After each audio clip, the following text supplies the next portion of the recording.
In the workplace, there are many different people that engage with each other every day. Never should any employee ever feel threatened in any way, shape, or form, especially when it comes to sexuality.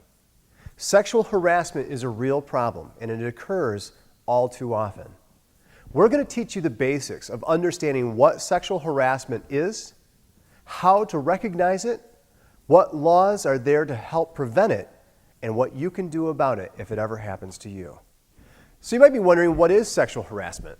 Well, sexual harassment is a form of sex discrimination that actually violates Title VII of the Civil Rights Act of 1964. Title VII is a federal act that applies to employers with 15 or more employees, including state and local governments. It also applies to employment agencies and to labor organizations, as well as the federal government. Federal Equal Employment Opportunity Commission, or EEOC, is the organization responsible for conducting enforcement of Title VII. Title VII prohibits harassment of an employee based on race, color, sex, religion, or national origin. This training, we will focus on discrimination based on sex, specifically in regard to harassment where prohibited conduct is sexual in nature.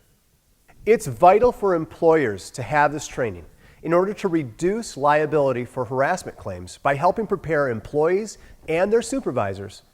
It's the employer's duty to prevent and correct harassment. Employees also need this training in order to properly identify and report incidences of sexual harassment.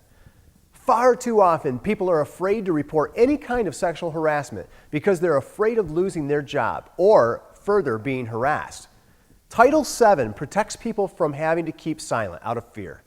All of the anti-discrimination statutes enforced by the EEOC prohibit retaliation for complaining about this discrimination or participating in complaint proceedings. The EEOC states that prevention is the best tool for eliminating sexual harassment in the workplace. Employers are strongly encouraged to take steps necessary to prevent sexual harassment from ever occurring. They should clearly communicate to employees that sexual harassment will never be tolerated.